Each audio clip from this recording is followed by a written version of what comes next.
معلمينا ومن لهم حقوق علينا شاء لله لهم الفاتحة. أعوذ بالله من الشيطان الرجيم. بسم الله الرحمن الرحيم. الحمد لله رب العالمين الرحمن الرحيم مالك يوم الدين. إياك نعبد وإياك نستعين. اهدنا الصراط المستقيم صراط الذين أنعمت عليهم غير المغضوب عليهم ولا الضالين. آمين. الحمد لله الذي هدانا لهذا وما كنا لنهتدي لولا أن هدانا الله. والصلاة والسلام على أشرف الأنبياء والمرسلين وعلى آله وصحبه أجمعين. رب اشرح لي صدري ويسر لي أمري واحلل عقدة من لساني يفقهوا قولي. سبحانك لا علم لنا إلا ما علمتنا إنك أنت العليم الحكيم. ولا حول ولا قوة إلا بالله العلي العظيم. أما بعد. Yang dimuliakan Tuan Pengerusi dan ahli jawatan kuasa surau, yang berbahagia tuan-tuan imam, tuan-tuan bilal, tuan-tuan guru, ustaz-ustaz, ustazah-ustazah, pemimpin-pemimpin setempat, seterusnya tuan-tuan, puan-puan, hadirin, hadirat, muslimin, muslimat yang dirahmati Allah sekalian. Alhamdulillah, dengan izin dan limpah kurnianya, petang ni lagi sekali kita dapat bersama membaca kitab yang ada pada kita ini. Mudah-mudahan apa yang kita baca nanti akan menjadi milik kita, ilmu Allah bagikan bagi kita.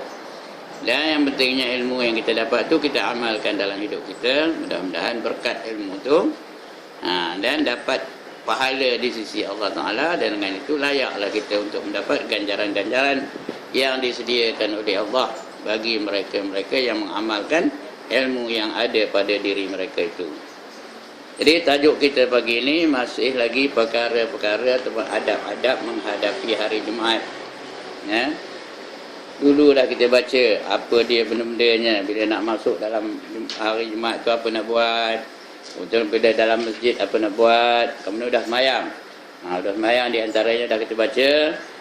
Sebelum bangkit tu, lepas salam tu, belum bergerak lagi badan tu, baca Al-Fatihah 7 kali, Qul huwallahu ahad 7 kali, Qul a'udzu birabbil falaq 7 kali, Qul a'udzu birabbin nas 7 kali. Ya. Kalau baca 7 kali itu, maka Allah akan memelihara engkau daripada gangguan syaitan sehingga sampai ke minggu hadapannya tu. Dan ia akan menjadi benteng yang kukuh bagimu untuk menghadapi godaan syaitan. Ya? Minggu ni ada baca tak? Orang depan lah, orang lain dia tak ada main-main. Tak ada lah. Maka tak dapatlah mereka memelihara diri daripada gangguan syaitan. Seminggu tau, tiap-tiap daripada Jumaat ke Jumaat tu. Dipelihara Allah daripada gangguan syaitan. Ya.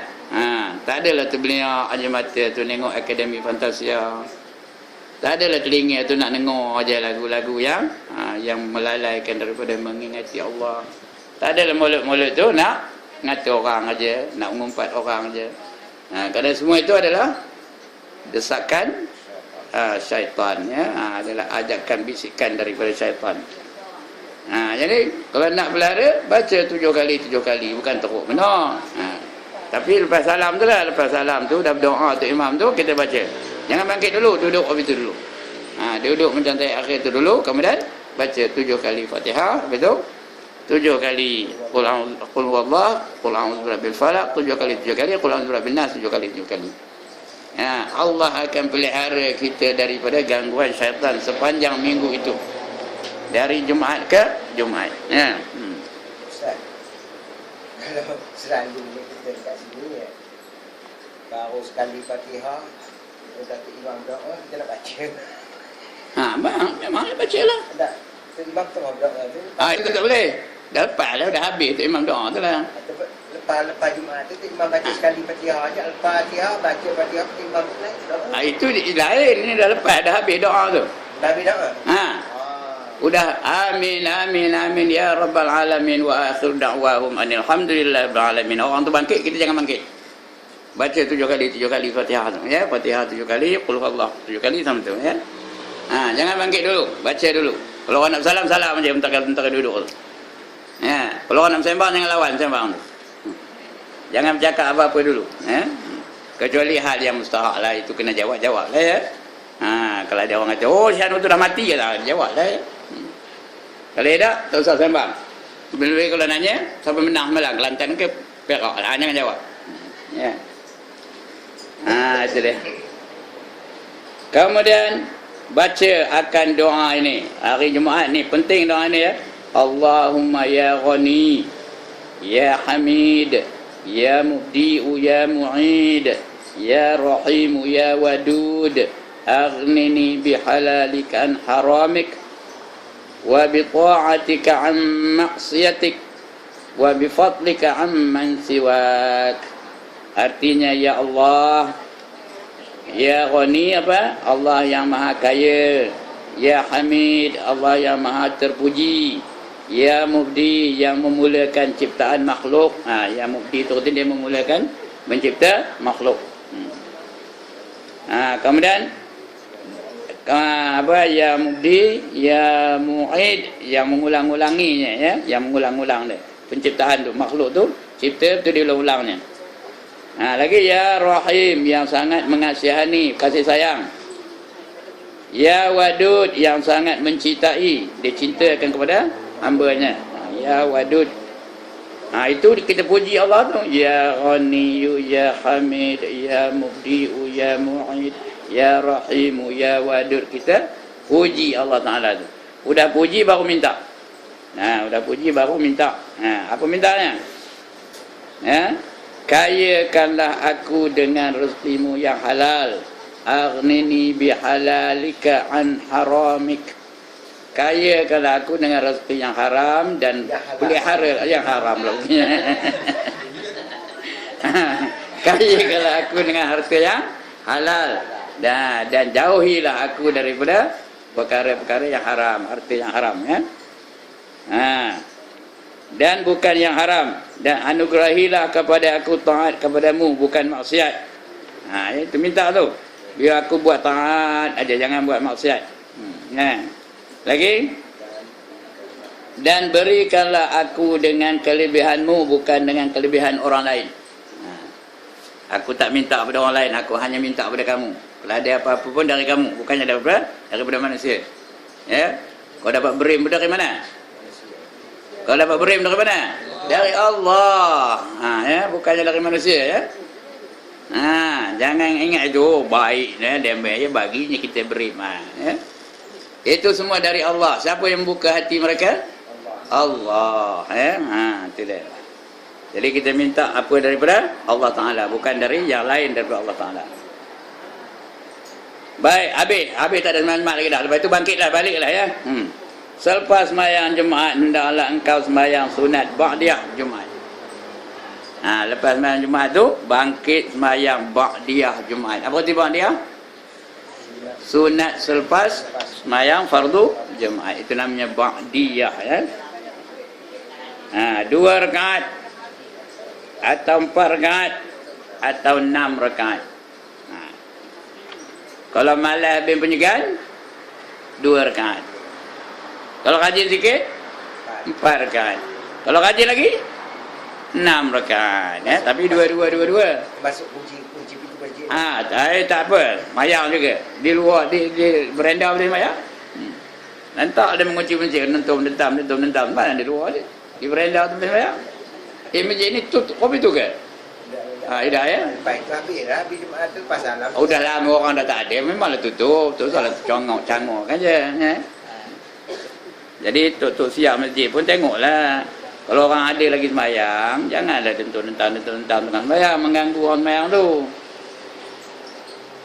Selepas sembahyang Jumaat, hendaklah engkau sembahyang sunat ba'diyah Jumaat 2 rakaat atau 4 rakaat atau 6 rakaat. Dan kau perbuat yang demikian itu 2 rakaat sekali salam. Tapi kalau nak buat 6 rakaat pun, buat 2 rakaat salam, 2 rakaat salam, 2 rakaat salam, ya.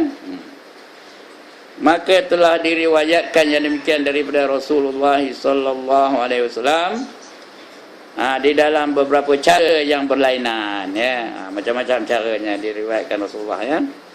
Kemudian hendaklah engkau duduk dalam masjid hingga sampai waktu maghrib. Siapa lalu angkat tangan? Lepas Jumaat duduk dalam masjid sampai waktu maghrib.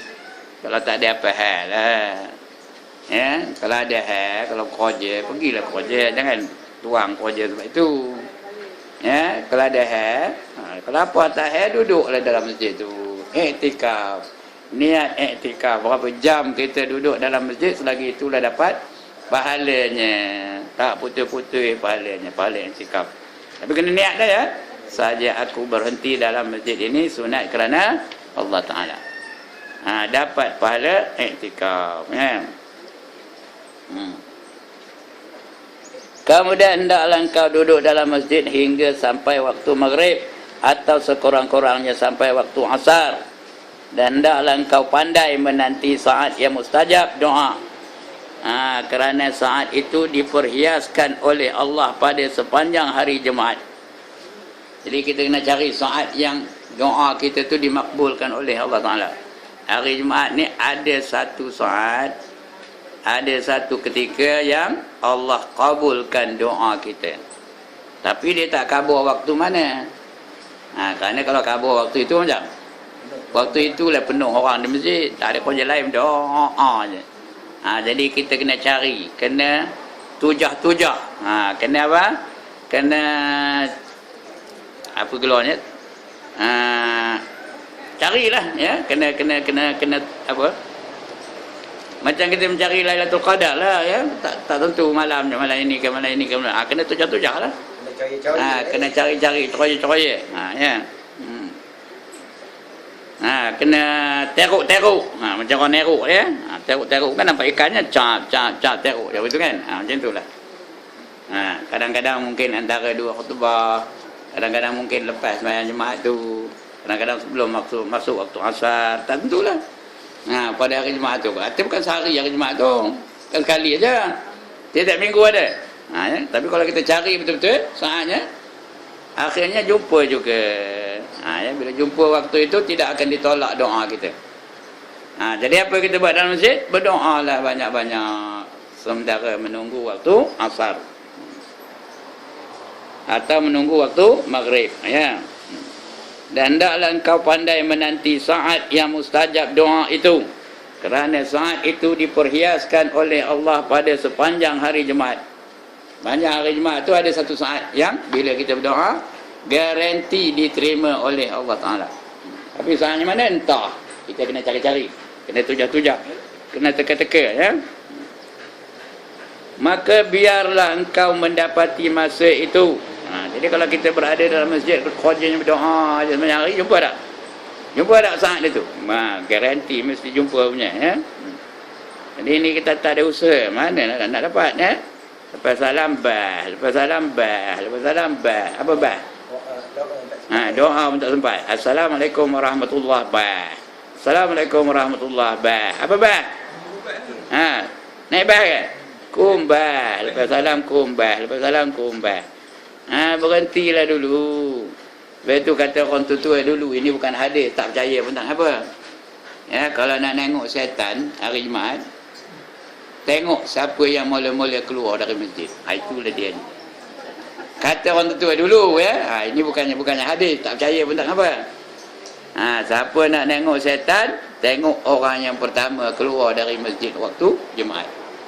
Ya. Kadang-kadang tengok, oh rupanya Ustaz Ibrahim. Dia lah tu. Ya. Itu kata orang tua. Ya. Bukan ada hadis pun tak ada, ya. Tak ada Nabi kata begitu. Dan janganlah engkau hadir di dalam masjid itu akan majlis atau halaqah yang tidak berfaedah. Halaqah tu artinya bulatan, kumpulan, ya. Halaqah tu bulatan, kumpulan.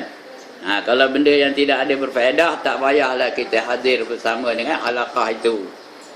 Kalau dia tengah bincang ke hal bola sepak, siapa menang, Kelantan ke Perak? Kelantan ke Perak? Tak payahlah pergi dekat dia. Ya. Kalau dia menceritakan tentang apa? Tentang perkahwinan artis. Dah cerai ya, Sanu tu dah cerai ya. Tak payah kita dekat dengan dia. Ya? Berapa lama kahwinnya? Kata. Awak 3 bulan dah cerai. Kata. Ya bercintanya 6 tahun. 3 bulan kahwin, sudah cerai. Tak payahlah lantak dia nak cerai ke nak kahwin ke, itu hal dia. Ya? Tapi kalau ada orang buka Quran, baca Quran apa buat? Dekatlah. Belajar baca Quran dari orang yang baca Quran tu. Ya? Belajar. Kalau tak ada apa hal lah, apa salahnya belajar dengan dia ke, belajar dengan orang lain ke? Atau dengar kan bacaan dia. Sekurang-kurangnya kita dengar dia baca Quran, dapat apa pahala? Ada pahala. Itu dia. Jadi jangan berserta dengan halaqah ataupun kumpulan orang-orang yang buat kerja yang tidak ada faedah. Ataupun majlis tukang-tukang cerita. Cerita aja aku kemarin cerita aja. Aku kemarin pergi Jakarta. Ada orang pergi Jakarta tau. Cerita aja. Tahu siapa pergi Jakarta? Baru minggu sudah. Tahu siapa orangnya? Tak tahu tidak lah. Cerita aja. Pergi Surabaya, pergi ke Bandung, pergi ke Bogor katanya. Kalau dia cerita tu tak payah ada dengar. Ya. Kerana berhikayat tu bukan dari ajaran Islam. Kecuali ada benda-benda yang boleh meningkatkan iman, itu boleh. Ya. Kalau tak payah ada dengar cerita-cerita apa itu. Ya. Ataupun majlis tukang-tukang cerita. Ini bahkan tu, tetapi hendaklah engkau hadir di dalam majlis ilmu yang bermanfaat. Macam asal ni, kita ada ilmu yang memberi manfaat, ya. Iaitu ilmu yang menambah takutmu kepada Tuhanmu dan mengurangkan gemarmu kepada dunia. Itu di antara tanda-tanda ilmu yang memberi manfaat. Ilmu yang memberi manfaat ni tanda-tandanya ada 5. Pertama, bertambah takut dia akan Allah Ta'ala. Lagi belajar, lagi takut. Lagi belajar, lagi takut. Lagi belajar, lagi takut. Yang kedua, kurang gemar kamu kepada dunia. Hal dunia dia tidak banyak berminat. Ya. Hal yang bersangkutan dengan dunia tak ada. Dia tak ada minat. Dia hanya minat untuk beribadah je. Bertambah takut dia kepada Allah Subhanahu Wa Ta'ala. Yang ketiga, dia kenal diri dia sendiri. Dia tahu kelemahan diri dia. Itu tanda ilmu tu memberi manfaat lah. Kita tak kenal kelemahan diri kita, tapi kita kenal kelemahan orang lain. Orang lain tahu aja kita Haji Dolah tu tahu aja ya. Tentang diri kita tak tahu. Hanya kita nampak kelemahan orang lain je ya. Itu yang ketiga. Yang keempat, dia boleh kesan tipu daya syaitan. Dia boleh kesan tipu daya syaitan. Ya. Ini syaitan ni, dia boleh kesan tanda ilmu yang memberi manfaat namanya. Yang kelima, apa entah saya dah lupa. 5 ya, 5 tanda ilmu yang memberi manfaat tu. Boleh rujuk kepada hidayatul salikin. Siapa ada hidayatul salikin boleh rujuk kepada dia ya. Itu tanda ilmu yang memberi manfaat. Yang boleh diamalkannya. Jadi kalau ada orang ngajar itu lepas asar ke, lepas Jumaat ke, pergilah hadir ya. Hadirlah dalam halaqah mereka. Halaqah itu artinya kumpulan-kumpulan mereka ataupun bulatan-bulatan yang mereka buat, itu namanya halaqah. Dan tuan-tuan duduk macam ni. Cara halaqah ni, cara bulatan. Macam orang baca Yasin, baca halaqah. Ada cara halaqah. Jangan setengah masjid tu baca Yasin macam mana? Macam mana duduk dia? Nyandur aja dekat tiang. Tangan pun tak terangkat. Amin. Ya? Artinya apa? Ya Tuhan, lantak kamu lah nak bagi-bagi, nak hidak-hidak lah. Itu tidak memberi manfaat. Ya? Baik. Menambah takutmu kepada Tuhanmu dan mengurangkan gemarmu kepada dunia, dan ilmu yang tidak mendorong engkau meninggalkan dunia, dan tidak mengembarkan engkau untuk mencapai kebahagiaan yang abadi di akhirat. Maka jahil daripada ilmu itu adalah lebih baik bagimu. Ilmu dunia ni kalau jahil lagi bagus. Tak tahu macam mana nak berjoget lagi bagus. Tak tahu macam mana nak bergangnam lagi bagus. Tahu apa benda gangnam? Tak tahu lagi bagus. Tak tahu macam mana nak main macuk lagi bagus. Dia memang tahu dah main macuk. Orang sana tak tahu ni, kalau tahu macam nampak benar lah. Tahu ke tak tahu? Tak tahu. Elok tu bagus lah tu. Tak tahu tu lagi bagus ya. Tak tahu macam mana nak main teruk kelin. Tahu ke main teruk kelin? Tak tahu. Bagus lah tu. Ya. Lagi? Tak tahu nak karaoke. Bagus lah tu. Tak tahu nak karaoke. Ya, yang itu lebih baik tak tahu daripada tahu. Tak tahu nak ngumpat. Itu bagus lah tu. Ya. Itu tahu. Pandai ya. Tak tahu lah lagi bagus ya. Macam Syekh Abdul Qadir Jailani. Ada pun nak dengar nama ni? Dia kahwin dengan seorang perempuan. Kata ayah mentuanya, anak aku ni matanya buta, katanya. Telinganya pekak, kata lagi. Mulutnya bisu lagi. Kakinya lumpuh, kata. Mampu aku, kata Syekh Qadir Jailani ya. Orang itu mampu aku, kata. Tapi dia lebih rela kahwin dengan perempuan yang seperti itu daripada masuk neraka. Apa salah dia? Bukan besar mana salahnya. Apa salahnya? Makan buah apple yang hanyut di sungai. Kalau kita bukan dia curi benda tu hanyut, ngap aja lah, udah lah tu. Tapi orang wali-wali Allah tak ada orang itu. Dia tahu buah apple tu tentu ada tuannya. Ya. Bukan apple tu bukan buah-buahan apa liar. Buah yang ditanam tentu ada tuannya. Jadi dia cari tuannya, cari jumpa. Bila jumpa dia minta izin, minta halal pada tuannya. Kata tuannya apa? Syarat. Aku bagi kamu syarat. Boleh aku halalkan, tapi syaratnya kamu jadi hamba aku selama 12 tahun. Tuan-tuan dan perempuan 12 tahun jadi hamba tahu. Kerja kosong, tak ada gaji, tak ada apa. Siapa lalu orang kata? Jadi hamba 12 tahun. Tapi Syekh Abdul Qadir Jailani ni wali Allah. Allah pelihara dia, Allah bantu dia. Allah bukakan hati dia. Takutkan neraka. Neraka lagi dahsyat. Tak apalah aku jadi hamba 12 tahun. Udah cukup 12 tahun dia minta halal.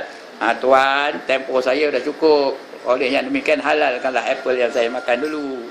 Kata dia, tuan tu memang aku nak halalkan, tapi dengan satu syarat lain pula. Ada syarat lain. Apa syaratnya? Kamu kena kahwin dengan anak aku, katanya. Ya. Dia pun mula-mula seronok lah. Ini berita baik, ini bagus ni, katanya. Ini ada peluang ni, katanya. Tapi dia heran. Pasal apa dia heran? Dia duduk serumah dengan ayah mentuanya tu. Ya. Dia duduk serumah dengan tuannya tu, belum lagi jadi ayah mentua dengan tuannya tu. Dia tak tahu ayah mentuanya tu ataupun tuan tu ada anak dara. 12 tahun duduk, tak tahu di rumah tu ada anak dara. Main tu. Saya baru masuk kejap dulu dah tahu rumah tu ada 3 orang, rumah tu ada 2 orang. Pasal apa? Sekarang ni dia ambil ngeluar ke diri dia memang. Gitu anak dara ya. Rumah itu ada 2, rumah tu ada 3, rumah tu ada 4, rumah tu ada 8, macam-macam. Hari ni pasal anak dara dah keluar, bukan zaman Syekh Qadir Jailani tu. Payah nak tengok anak dara. Ya. Itu sebab apa buktinya? Lepas itu dia ngabur pada Syekh Qadir Jailani. Tapi kamu kena jaga-jaga, anak aku matanya buta. Ai mampu lah aku mimpin dia ke sana kemari. Ya, tak apalah, kata tak dengar lagi, kata ayahnya tu. Telinganya pekak, ai mampu, itu lagi mampu. Bercakap ini, bak penyapu tu, katanya, apa? Nak makan, katanya, jawabnya. Ya. Lepas itu katanya apa? Mulutnya bisu, tak boleh bercakap. Itu lagi teruk, senang kena. Udahlah buta. Jona nak cakap, mata buta. Kalau dengan sign language tu mesti dia nampak. Ini tak nampak. Lepas itu kakinya lumpuh. Kaki lumpuh. Macam mana nak bersama dengan kaki lumpuh? Kena angkat nak berak, berangkat, nak kencing, berangkat. Lalu ke? Ya? Itu dia. Mampu aku, kata Syekh Qadir Jailani. Ya? Tapi dia nampak neraka tu lebih dahsyat daripada kekurangan yang ada pada bakal isterinya tu. Tak apalah, kata, saya terimalah, katanya. Terus kahwin, ya. Kahwin. Semua orang dah dengar cerita ni. Kahwin apa? Ha? Apa satu terkejut? Kata ayah mentuanya, kamu dah jadi anakku, kamu dah jadi menantu aku. Pergilah kamu ke bilik di atas tu, ada di belah atas tu ada bilik. Yang warna hijau tu, warna hijau tau. Tak ada lah kitab tu warna hijau, saya ngabur warna hijau tu. Ya, yang warna hijau tu isteri kamu ada dalam tu, kata ya. Dia pun naik dah. Ketuk pintu, kok bagi salam, assalamualaikum, kata dia ya. Dengar jawapan dari dalam tu, Waalaikumsalam, katanya. Lebih merdu daripada suara Amy Mastura. Kena? Tak kena? Dia pun terkejut. Tapi kata bisu boleh pula jawab salam. Tapi kata pekak dengar pula aku bagi salam, katanya. Itu dengar kaki berjalan. Dop. Tapi kata lumpuh, tapi kaki boleh pula berjalan, katanya. Lepas tu dengar pula, pintu tu buka. Buka pintu. Keluarlah seorang gadis yang cantik jelita. Lebih cantik daripada Mak Enun. Kenal kan? Lebih cantik daripada, atau saya sebutlah nama ya. Lebih cantik daripada apa? Hera Fazira. Iyalah tu. Lebih cantik daripada Hera Fazira. Terkejut dia. Tengok-tengok idak butir pun telik matanya. Tak ada bisu pun boleh bercakap. Assalamualaikum, kata dia bagi salam pada suaminya. Boleh bercakap, suaranya pulanya merdunya. Ya. Lepas tu kaki tak pula lumpuh, telinga tak ada pula pekak, mata tak ada pula buta. Dia pun apa buat dia? Lari turun, lari. Ayah, minta maaf, ayah. Kita, ngapa kata ayahnya? Saya salah bilik, saya tak ada masuk dalam bilik isteri saya, kata. Bukan dia tu, katanya. Kata ayahnya, itulah dia isteri kamu, katanya. Anak aku seorang, dia itu aja. Tidak ayah, tak betul ayah, kata. Kata ayah dia butir, matanya tak butir pun. Ya, dia pekak, tak ada pekak pun, dia bisu, tak ada bisu pun boleh bercakap-cakap pula tu. Dia lumpuh, tak ada lumpuh pun boleh berjalan, kata. Dia, itulah dia orang warak tu, wali Allah, itulah. Kalau kita salah bilik lah, lantak lah. Ya tak? Udah nampak perempuan cantik apa itu? Lantak lah, salah bilik lah. Ya ke tak? Ya ke tak Pak Saleh? Ya. Dengar tu. Dengar tu Pak Saleh. Ya kata. Jaga kerang. Kata dia ayah mentuanya, betul, itulah isteri kamu. Aku katakan dia buta kerana dia matanya tak pernah melihat sebarang perkara yang dimurkai oleh Allah. Aku katakan dia pekak kerana telinganya tak pernah mendengar suara-suara yang boleh mendatangkan kemurkaan Allah. Aku katakan kakinya lumpuh kerana apa? Dia tak pernah pergi ke tempat-tempat yang haram. Aku katakan lidahnya bisu kerana dia tak pernah berkata-kata sesuatu yang boleh menyebabkan dosa. Apa lagi? Tak ada, itu dah. Maka dia bila dengar itu, ya kaya, betul Muhammad dah balik. Itu Syekh Qadir. Bukan Syekh Qadir Jailani, minta maaf dah, salah tadi.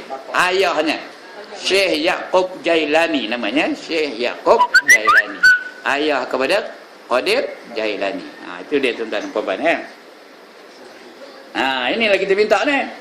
Pada hari Jumaat ni kalau minta lah, kenapa yang belum kahwin minta lah isteri yang solehah ya. Rezeki yang halal dan sebagainya ya.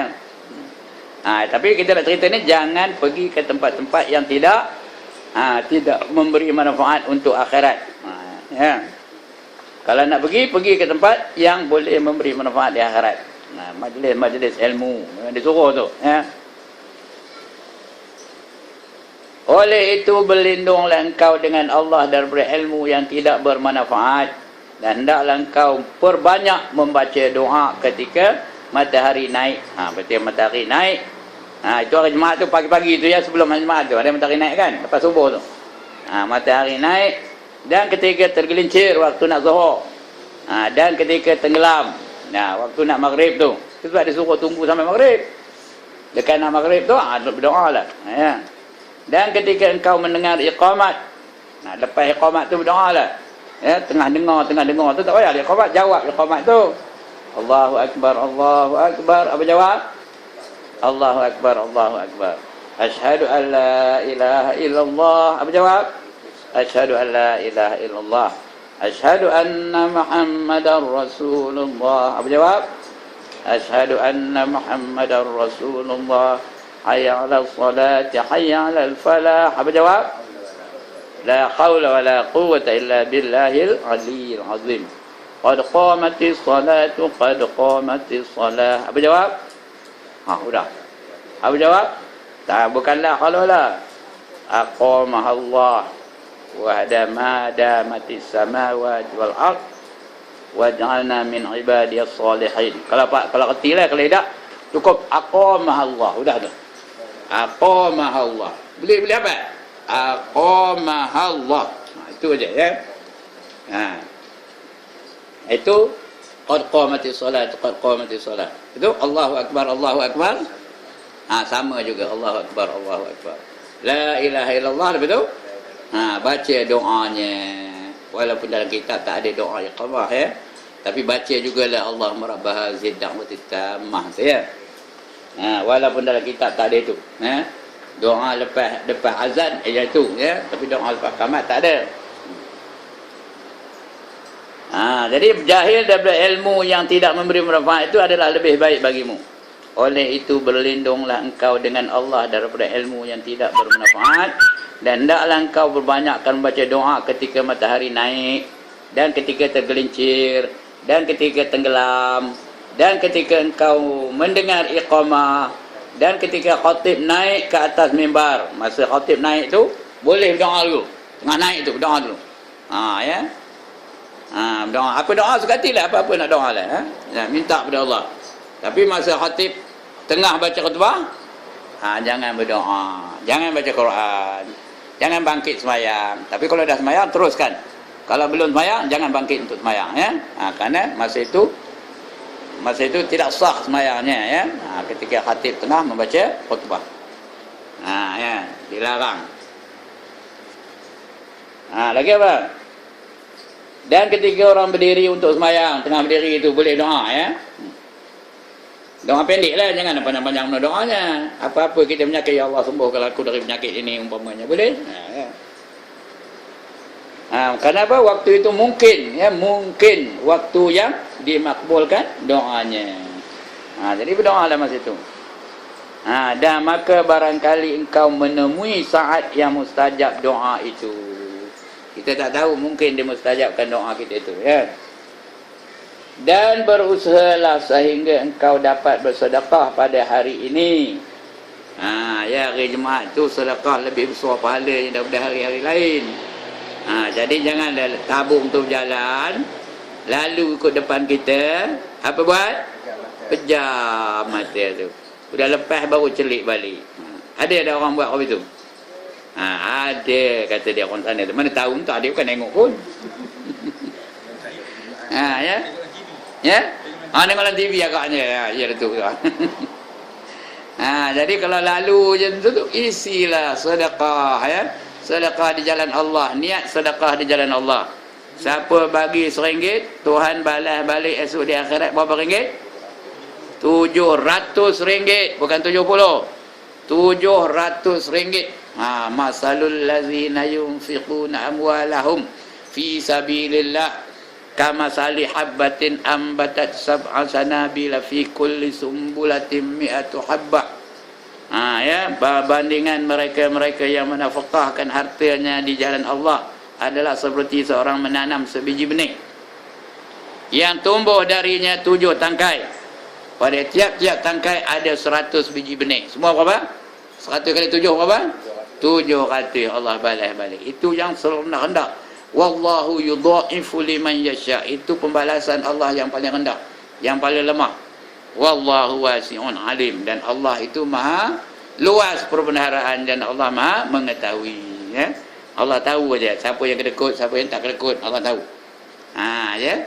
Jangan buat pura-pura tidur pula ketika tabung tu lalu depan kita tu.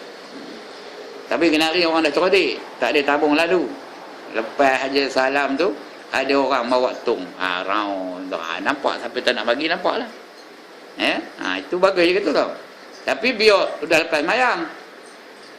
Jangan tengah macam khutbah kau itu, jangan, tak boleh ya. Tengah macam khutbah mesti tumpuan dia kepada khutbah ya. Jangan ada apa-apa sikit pun yang mengganggu daripada kita mendengar khutbah itu.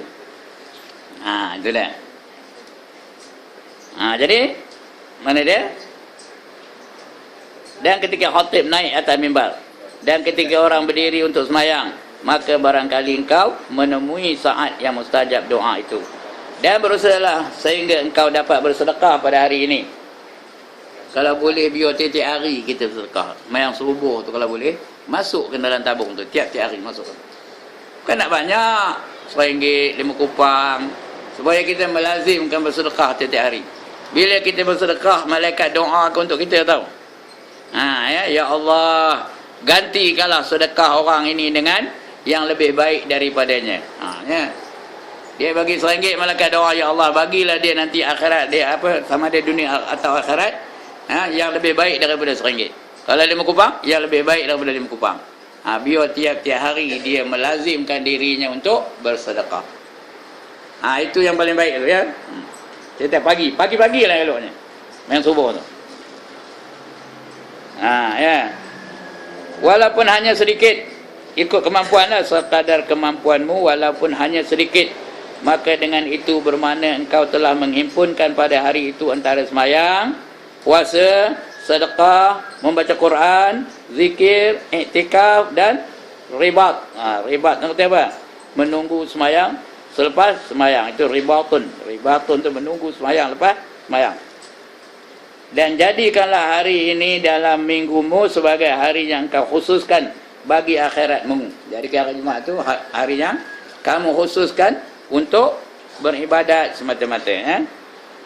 Jangan kita jadikan hari itu untuk buat maksiat, untuk beribadat je. Jadikan hari itu hari raya bagi kamu, beribadat aja ya. Kerana hari Jumaat tu penghulu segala hari, sayyidul ayyam ya, penghulu segala hari. Jadi maknanya kita dah himpunkan beberapa ibadah tu. Yang pertama semayang subuh udah, semayang Jumaat udah, semayang sunat udah, semayang wajib udah. Hari tu khusus untuk semayang aja. Di antaranya yang sunatnya kita semayang hari Jumaat tu, selain yang biasa tu, yang sunat rawatib tu, kita semayang tahiyatul masjid. Kemudian lepas tu ba'diyah Jumaat, ada sampai 6 rakaat. Kemudian selepas itu puasa pula. Itu sebab puasa tu sunat pada hari Jumaat. Cuma jangan nunggai hari Jumaat aja. Itu dah kita baca dulu ya. Jangan nunggai hari Jumaat kalau nak puasa. Kalau nak puasa Jumaat apa buat? Kapitkan dengan Sabtu atau hari Khamis. Hari Khamis boleh, hari Sabtu pun boleh. Jadi regu pada hari Jumaat yang kita puasa tu. Yang lebih baik ada 4 bulan kita puasa 3 hari betul-betul. Puasa Khamis, puasa Jumaat, puasa Sabtu. Ada 4 bulan. Ingat tu.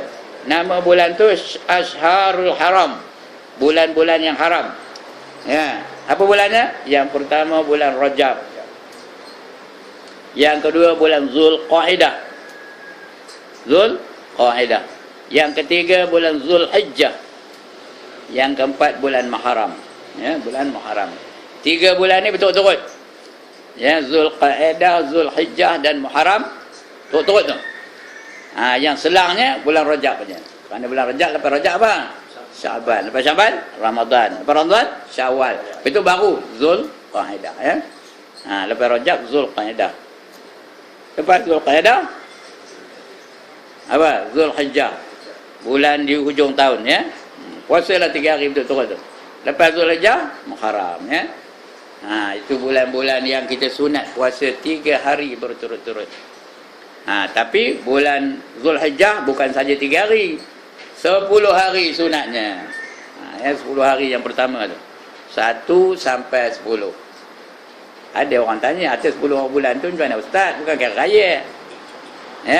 Memang raya 10 bulan tu jangan puasa pula. Tak ada niat puasa. Cuma disunatkan jangan melakukan perkara yang membatalkan puasa sebelum semayang hari raya.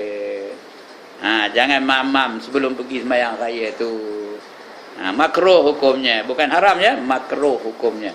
Jadi sunat mamam bila selepas sembahyang hari raya. Itu baru apanya ya. Tapi 9 hari sebelum tu puasalah 1 sampai 9 tu. Macam puasa biasa. Yang ke-10 tu jangan puasa. Tak payah niat puasa pun.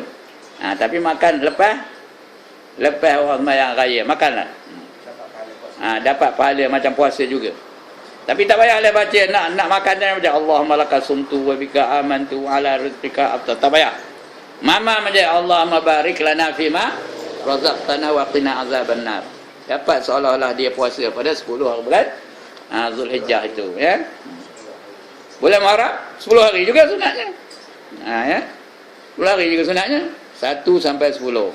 Lebih-lebih lagi 9 dan 10 hari bulan Muharram itu lagi sunat muakkad tu. Sunat yang sangat-sangat dituntut. 9 hari bulan Muharram dan 10 hari bulan Muharram. 10 hari bulan Muharram tu hari apa? Hari Asyura.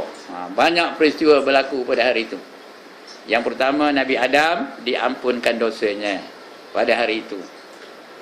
Yang kedua, dia bertemu dengan isterinya di dunia di padang Arafah pada hari itu juga. Itu Nabi Adam. Nabi Ibrahim lepas daripada api Namrud pada hari itu juga. Ya, dibakar di Namrud, tapi sejuk aja api itu. Dia rasa macam duduk dalam aircon aja. Ya. Kenapa? Allah perintahkan api itu jadi sejuk. Qulna ya nar kuni bardan wa salaman ala Ibrahim. Itu hari 10 Muharram ya. Nabi Ibrahim lepas. Nabi Musa lepas daripada Firaun juga pada hari Asyura. Dan Firaun pula tenggelam dalam Laut Merah pada hari Asyura. Ya, itu yang berlaku pada Nabi Musa. Nabi Isa diangkat ke langit juga pada hari Asyura. Ya. Betul. Nabi apa lagi? Nabi Yakub. Apa jadi pada Yakub? Celik semula matanya, dapat nengok balik pada hari Asyura. Ya. Nabi Nuh. Apa? Kapalnya mendarat di Bukit Judi juga pada hari Asyura. Lagi Nabi apa lagi? Nabi Nuh. Apa lagi tak sebut? Nabi Sulaiman dapat kembali kerajaannya pada hari Asyura. Nabi Ayub apa laku? Sembuh dari penyakitnya juga pada hari Asyura. Itulah dia kelebihan hari Asyura. Jadi sunat hari itu kita puasa. Bukan sunat buat bubur Asyura. Yang buat bubur Asyura tu pada mana? Apa hukumnya buat bubur? Cari hukum dulu. Apa hukumnya membuat bubur Asyura? Apa hukumnya? Hukumnya harus. Bukan sunat pun. Apa arti harus? Dibuat atau tidak dibuat, tidak berpahala dan tidak berdosa. Harus saja. Cuma kita buat bubur Asyura tu kerana mengingatkan peristiwa Nabi Nuh alaihi salam. Bila mendarat kapal Nabi Nuh tu, Nabi Nuh tanyalah orang-orang yang dalam kapal tu, apa yang ada untuk kita makan lagi wahai sahabat-sahabatku, kata Nabi Nuh. Sahabat pun kata, sudah habis ya Rasulullah, tak ada lagi apa benda nak dimakan, kata. Kata Nabi Nuh, kamu kerepih lah. Tahu apa kerepih? Cari-carilah, selak-selak sana, selak sini, sapu sana, sapu sini. Maka sahabat pun buatlah, dapatlah sedikit kacang, sedikit beras, sedikit macam-macam lah, sikit, kumpulkan. Kata Nabi Nuh, kita buat bubur hari ni. Jadi sahabat pun buat bubur, banyakkan air. Bandar tu sikit je, banyakkan air biar dia kembang. Bila kembang, bolehlah semua orang yang dalam kapal tu makan. Bubur Asyura Nabi Nuh tu bukan macam bubur Asyura kita. Bubur Asyura kita ada apa? Ada daging, ada ayam, ada minyak sapi, macam-macam. Bubur Asyura dan itulah air tu banyak direbus dengan kacang-kacang yang ada tu. Kemudian bagilah kepada anak-anak kapalnya tu. Itu asalnya bubur Asyura. Pertamanya asalnya bubur Asyura. Jadi sebab itu kita mengingati hari Asyura tu dengan apa? berpuasa. Hari Ashura tu banyak benda yang kita boleh lakukan. Yang pertama puasa. Yang kedua kita baca Qul huwallahu ahad 1000 kali. Boleh ke tak boleh? Boleh, saya dah try, boleh. Bukanlah setiap kali Ashura, tapi adalah ketikanya baca 1000 kali Qul huwallahu ahad. Ya, senang aja. Ambil tasbih yang panjang tu 10 tasbih tu. Dah letak sangkut. Itu ambil lagi. 10 tu. Pasal tasbih yang panjang tu berapa? 100 kan? 10 kali 100, 1000 baca 1000. Ya. Kalau tak ada tasbih, cari yang kerek tu. Itu counter. Ada tak benda tu rumah? Ada ke tak? Ada. Siapa tak ada? Pergi Madin. Tak payah pergi Madin. Pergi mana? Pergi kampung boleh dapat.